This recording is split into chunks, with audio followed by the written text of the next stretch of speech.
This Family Life News podcast is made possible by the support of listeners like you. It's the Noon Report from Family Life, bringing a Christian worldview to what's happening in New York, Pennsylvania, across the country, and around the world.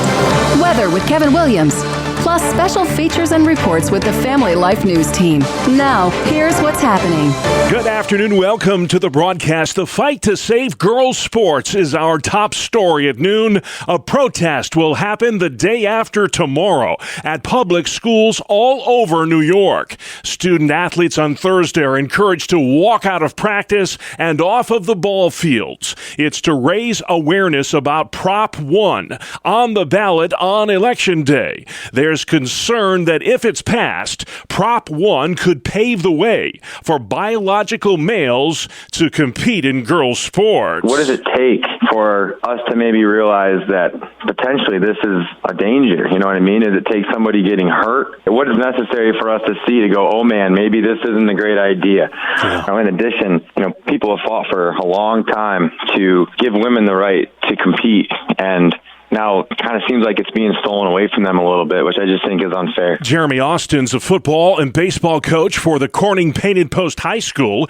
in New York's Southern Tier. He supports the Walk Off for Fairness event. I think it's great. I think this is, whether you agree with it or not, I think it's what this country is kind of set around. We're allowed to peacefully protest, and if we are passionate about a topic, we should get together and somehow try to get our voice to be heard. So I think it's awesome that the athletes feel this way. It's awesome that they're getting together and they're going to try to do something about it. But it's not just girls' sports that's in danger if Prop 1 passes. This mom says the proposed constitutional amendment will have a domino effect. It really kind of dissolves our state and dissolves our country. And so when this proposition says that it dissolves discrimination, it actually just dissolves the whole Constitution and the laws that we are built on. Critics fear Prop 1 undermines parental rights, infringes on religious freedom, and allows non-citizens to vote. Election Day is 2 weeks away, and pundits are predicting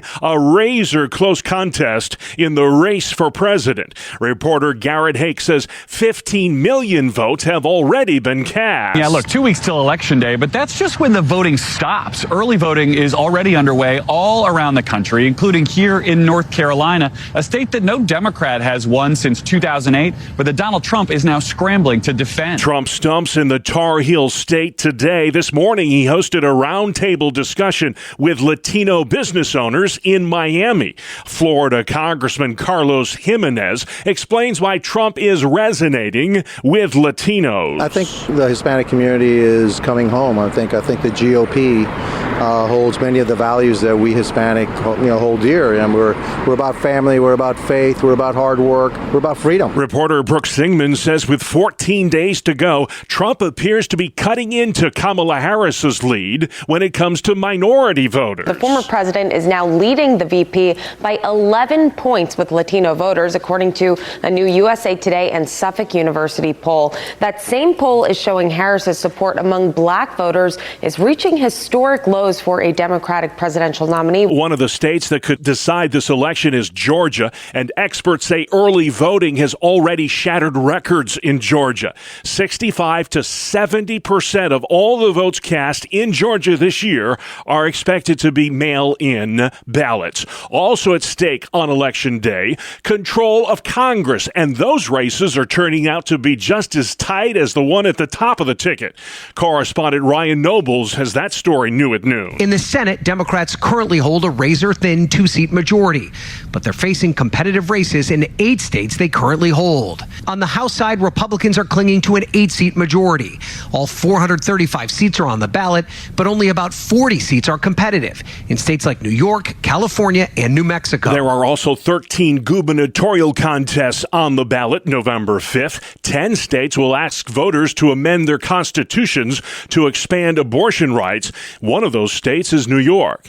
2 college students from Wisconsin say they were harassed and assaulted at a Kamala Harris rally last week for shouting Christ is King and Jesus is Lord during that event. Take a listen to how Harris responded. Christ is King. Jesus is Lord.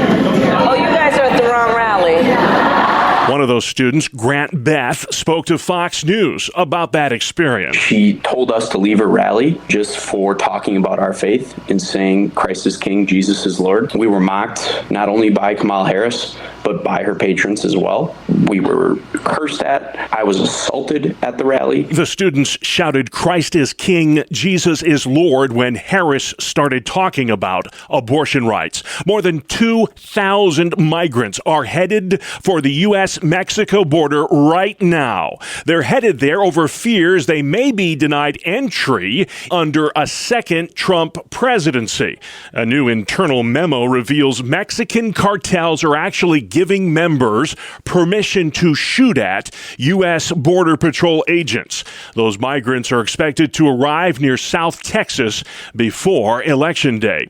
Secretary of State Blinken in Israel today hoping to revive ceasefire talks to stop the fighting in Gaza. He met this morning with Israeli Prime Minister Benjamin Netanyahu. One topic which they could well touch on would be what will be the situation in Gaza after any agreement? Who will govern it after there has been some sort of ceasefire agreement put in place? Because Israel has made it very clear that they don't want Hamas to be in charge. The BBC's Jonah Fisher says elsewhere in the Middle East, Hezbollah launched missiles toward Tel Aviv today, temporarily shutting down the airport where Blinken landed. Correspondent Charlie D'Agata says there are new indications that an Israeli attack on Iran is imminent. Those Israeli weapons to launch an attack like the kind that we're expecting, the scale of the attack in terms of drones, in terms of missiles, in terms of their own self-defense, is already set to go, just waiting to pull a trigger. But, we're told that may not be that far away. Iran launched hundreds of ballistic missiles at Israel weeks ago as the war in the Middle East widens. The House Task Force on the attempted assassination of Donald Trump released its first report yesterday.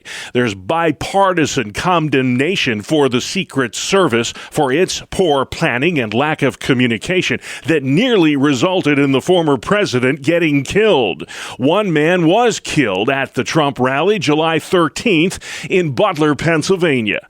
Pennsylvania Congressman Mike Kelly. Everything you look at that day was out of place from where the perimeters were set up, how we were going to communicate. And our drone, by the way, it wasn't flying that day. The 53-page report's based on 23 interviews with local law enforcement who assisted with security at the rally. The Secret Service says it will make some wholesale changes as a result of the near assassination. $100 million is being poured into Florida to try and pass a referendum that decriminalizes marijuana. Governor DeSantis says the profits from pot do not justify the problems that legalization will cause. You look at places like Colorado, people see weed everywhere. Colorado actually has prohibitions against using it in public. Here, there is nothing in there. They're saying you have a right to use it with no limitations. So whatever negative has happened in Colorado, I think this particular amendment, the way it's written, I think the problems would be much more significant. Colorado was the first state to legalize recreational marijuana in 2012. DeSantis calls it a social experiment gone horribly wrong. When Colorado did it, they claimed it would be no black market, big tax revenue, safe and effective, and none of that happened. So the experiment has failed. This big weed cartel, that is bad government. Even if you like marijuana, this is not the appropriate vehicle for it. Half the states in these United States have legalized recreational marijuana. 3 more states, including Florida, could approve ballot measures on Election Day. Still to come on the Noon Report, early voting in New York, do no harm in Pennsylvania, and one more day of nice weather. Hi, this is Kevin Williams looking at more warm late summer conditions this afternoon, but changes are ahead. Your forecast is up in 10 minutes. All right, Kevin, we'll look for you then. Let's talk about some of the stories making news today across New York and Pennsylvania. A press conference happened this morning in Harrisburg to highlight children's hospitals conducting harmful sex reassignment surgeries on kids. We're seeing one of the worst medical scandals in history when it comes to what we are subjecting children to. Dan Barkowiak at the Pennsylvania Family Institute. Children's hospitals throughout the nation, and sadly several in Pennsylvania, are some of the worst offenders when it comes to what the state calls sex reassignment procedures, surgeries, drugs. Really, it's this mutilation of children. What we're seeing and subjecting these children to irreversible surgeries at young ages, 15, 16 years old. Barkowiak says so-called gender-affirming care has damaged thousands of kids all over the Commonwealth, and taxpayers are footing the bill. We're talking millions of dollars every year. Sadly, in our state, we saw in 2015, back when Dr. Levine was Physician General, made it a priority. The so-called sex change surgeries, it just keeps increasing every year. So it's a multi-million-dollar industry. And again, it's some of the worst scandals that we're seeing when we're subjecting, these young kids. We're seeing as young as 4 and 5 starting the whole process, and then these irreversible surgeries. There needs to be more exposure. There needs to be more done to really stop what is happening. Several state lawmakers joined with the national group Do No Harm in Harrisburg today to warn against the dangers of so-called gender-affirming care. Early voting starts Saturday in New York. Hours of voting are noon to 9 on weekdays, 9 to 5 on weekends. Only legal residents can vote in elections. Jeremy Zellner's commissioner for the Erie County Board of Elections. Every single town has a polling place in it, and people can use any site during early voting, but on election day they have to return to where they're usually voting. There's more information on early voting on the New York State Board of Elections website. New York's version of the Equal Rights Amendment will be decided on Election Day. Supporters say Prop 1 expands discrimination protections in the state's constitution. Elena Tall is with the UB School of Medicine. Right now, passing Prop 1 would not mean anything for my patients because New York is already a state that protects access to abortion care and transgender health care. What this will do is cement those rights in our Constitution so that future politicians cannot roll back those rights. According to the New York Board of Elections, Prop 1 amends the state's constitution to protect against unequal treatment based on age, national origin, disability, gender identity, gender expression, reproductive health care, and pregnancy outcomes. Jennifer Hibbett is a Democrat on the Erie County Board of Elections. This was passed by the New York State Legislature immediately following the Roe v. Wade overturning at the Supreme Court. Democrats sat on the bill for 2 years so as to get as much bang for their buck with that legislation. Republicans call it a Trojan horse, a ploy by Democrats to increase turnout in a presidential election year. Here's State Senator George Borrello. The problem is not only is this supposed to drive voter turnout for Democrats, it is also a gift to the most radical elements of the Democratic Party. The political reason for Prop 1 is a vote turnout mechanism by Democrats around the idea that this is enshrining abortion protection in the Constitution. That's ridiculous. Senate Minority Leader Rob Ortt points out the word abortion is not even included in the proposal. Prop 1 only needs a simple majority to pass. New data shows the level of lead in the city of Syracuse, New York drinking water is on the decline. 2 months ago, that wasn't the case. Water samples then from dozens of homes revealed lead levels were 4 times higher than the national safety standard. A spokesperson for the Natural Resources Defense Council says that's a problem. These are people who are living in a city where 9% of children have elevated blood lead levels. In some neighborhoods, nearly 1 in 5 children have very high blood lead levels. Syracuse Mayor Ben Walsh disputes those findings. However, the data from that report was not consistent with decades of data that we have from historical tests and is not consistent with the most recent testing that we've done, but it is reason to be concerned, and we share their concern. High levels of lead can be harmful to children and cause serious health and developmental problems. Sports is next. It's the 2-minute drill on the Family Life Noon Report. Good afternoon, I'm Randy Snavely. Bob, the Baltimore Ravens are back on top of the AFC North following a 41-31 win over the Buccaneers in Tampa last night. Lamar Jackson found receivers in the end zone often, throwing for 281 yards and 5 touchdowns. On the other side of the ball, Baker Mayfield wasn't too shabby either, gaining 370 yards through the air and 3 touchdown passes.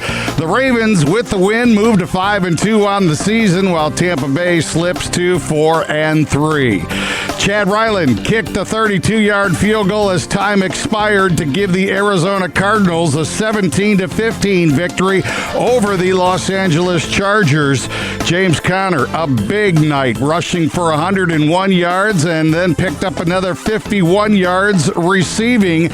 Arizona now 3-4 on the season, while the Chargers sit at 3-3.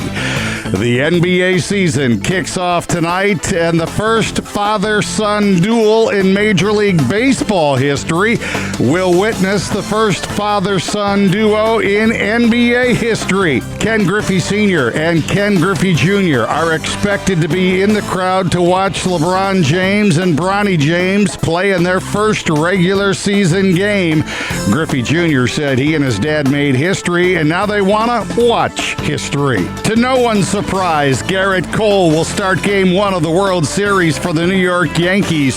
Skipper Aaron Boone didn't announce the order of the rest of their rotation, but did say there's a good chance it will remain the same as in the ALCS. That would put Carlos Rodon in line to start Game 2. Clark Schmidt would go in Game 3, and Luis Gil in Game 4. Only other sport to report on from last night, a hockey game. The Maple Leafs took down the Tampa Bay Lightning 5-2. That is a look at sports. All right, Randy, thank you very much. Still to come, record highs expected today. Kev's got the forecast. The state of the race with 14 days to go, and a hometown hero who's helping vets overcome the scars of war. Welcome to Breakpoint, a daily look at an ever-changing culture through the lens of unchanging truth. For the Colson Center, I'm John Stonestreet.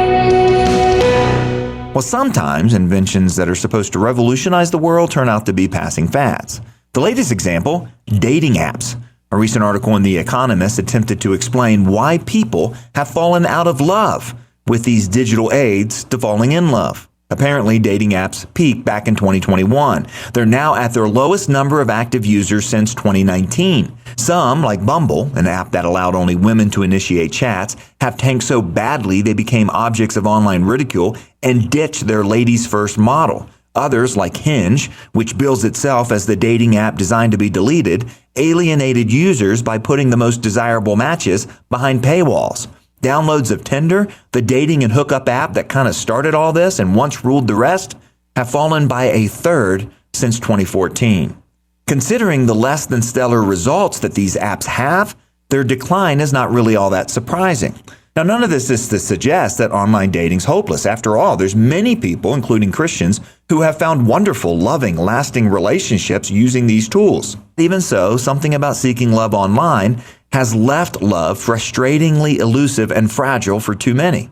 Perhaps it's the disembodied nature of dating apps and how they replace direct experience with a person with a profile instead, one that can conceal, intentionally or not, who they really are. It also may be that this era of dating apps has made meeting in real life harder as well. Nearly half of men between the ages of 18 and 25 say they've never asked a woman out in person.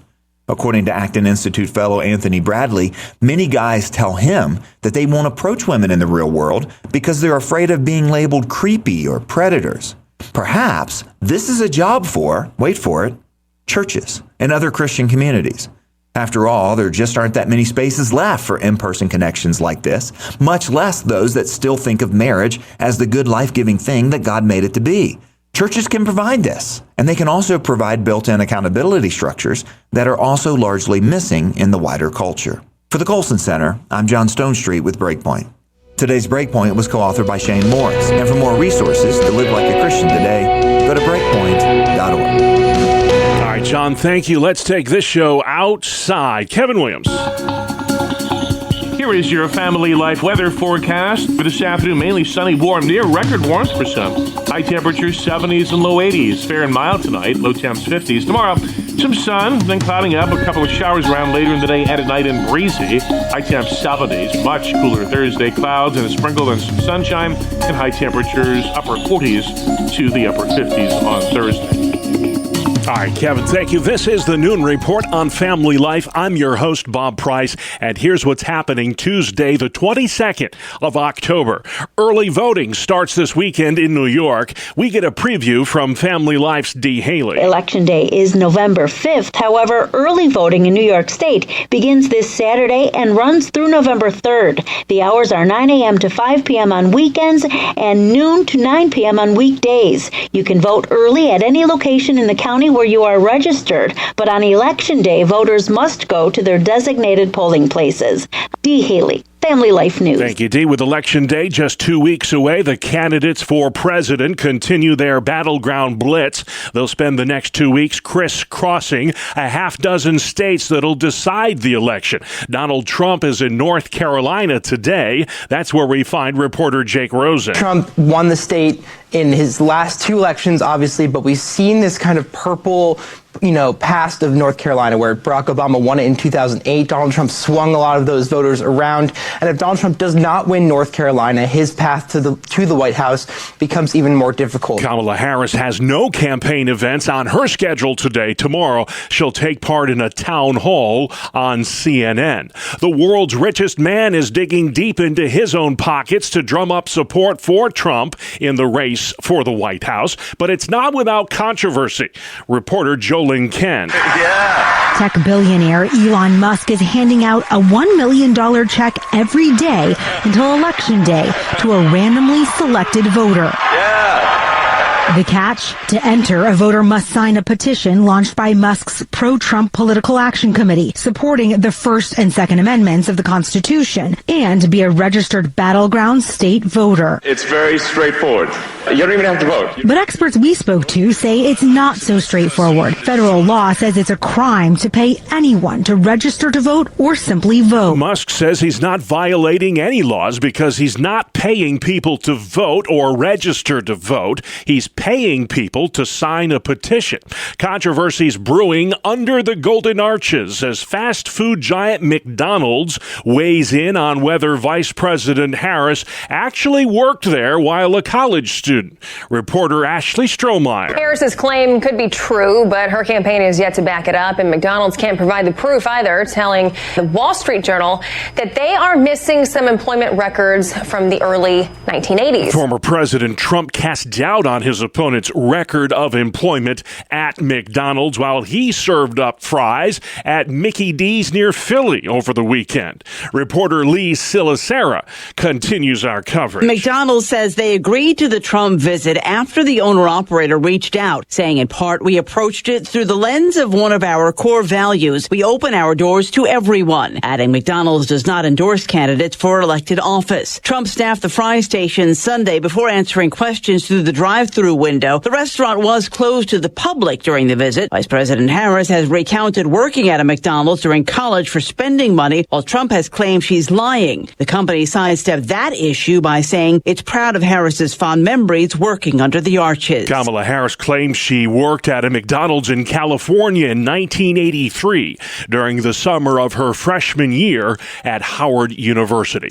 Tobacco use among middle and high schoolers has dropped to its lowest level in 25 years. That includes both cigarettes and vaping. We saw a significant drop in e-cigarette use in 2023 to 2024 by about 500,000. Jen Kofer with Tobacco Free America. What has worked policy-wise, raising the age to tobacco products to 21 years old to purchase. That's now a federal law. She fears, however, with the growing prevalence of marijuana, smoking rates among teens may shoot up again. The less likely a person is to see someone smoking, they are less likely to use the product. 24 states permit pot for adult use only. 3 more could act to legalize marijuana on Election Day. This is the Noon Report on Family Life.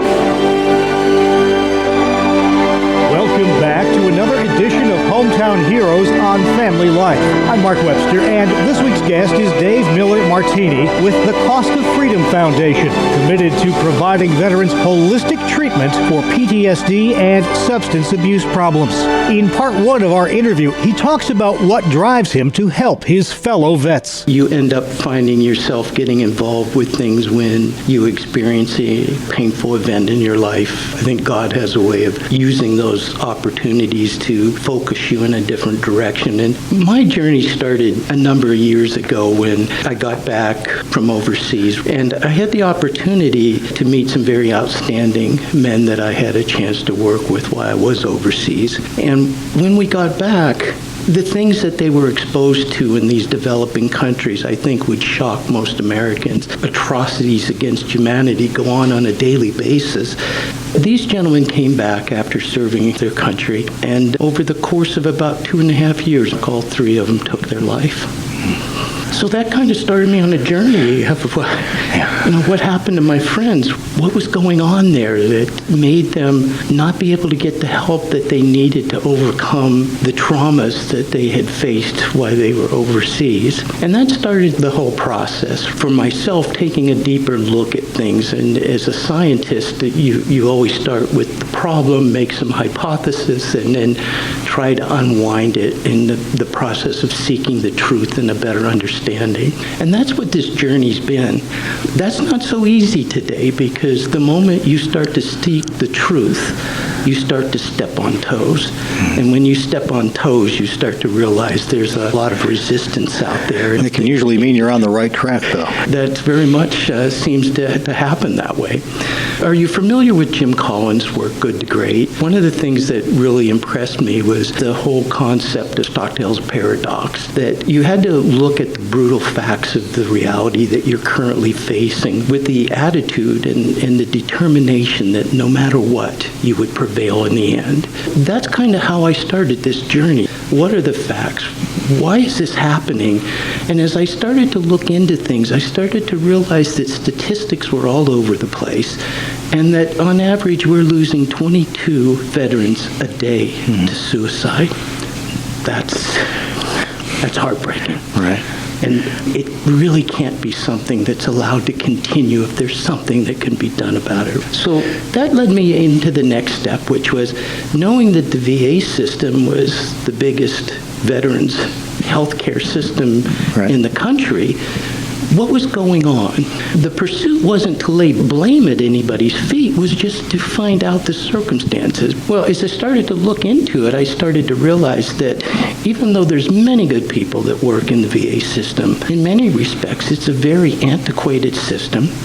It's a very locked-in system in legacy systems. When you look at efficacy and cost-effectiveness of services, you can see where you're going to be running into all kinds of problems with that.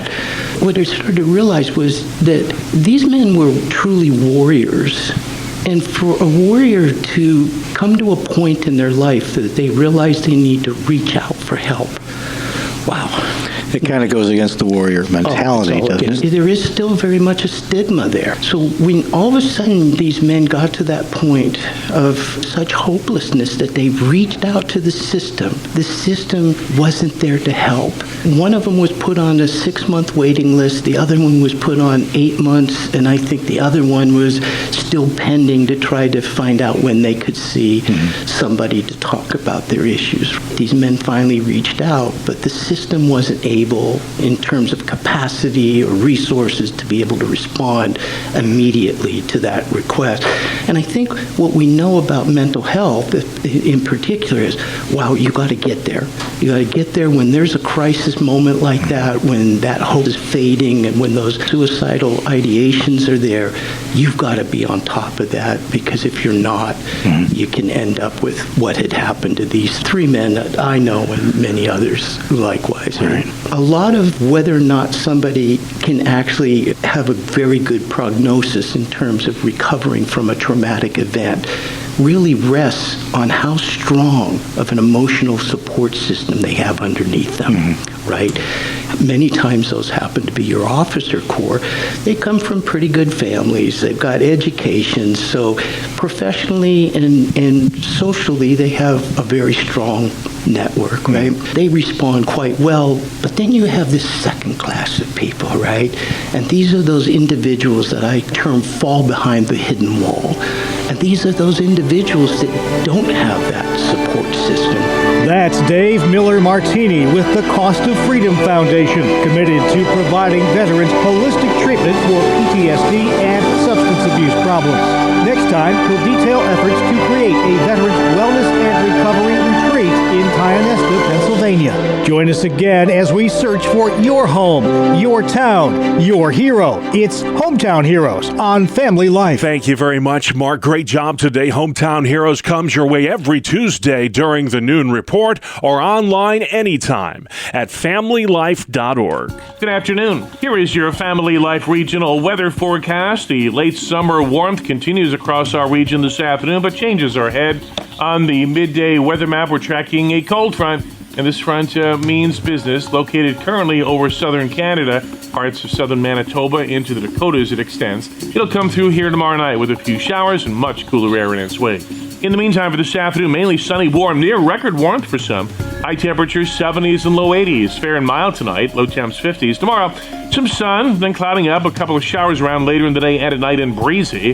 High temps 70s, much cooler Thursday, clouds and a sprinkle, then some sunshine, and high temperatures upper 40s to the upper 50s on Thursday. All right, Kevin, thanks for the update. Finally at noon, the United States of Kindness. A recent post on a social media site reveals some unusual things about the U.S. of A. from the perspective of outsiders. When non-Americans visit the United States, they often encounter things that seem completely normal to locals, but leave them scratching their heads. A recent survey post on the site Reddit asked non-Americans to share what they found amusing or downright baffling about America. From quirky customs to surprising social interactions, there were a few recurring responses. Things like real estate agent faces appearing on for sale signs and the number of prescription drug ads on television. Also included was wearing shoes in the house, cashiers that stand, and garbage disposals. The one that came out on top, though, may surprise you, that Americans are friendlier than most visitors expect them to be. It seems that for many foreigners, America's biggest surprise isn't the size of the country, the customizable food options, or even the strange coins. It's the kindness of its people. Brian Query, Family Life News. Very good. Thank you, Brian. And that's our world, the world we live in. Tuesday, October 22nd. I'm Bob Price, Family Life News. You've been listening to the Noon Report, heard weekdays on Family Life. Thank you for listening.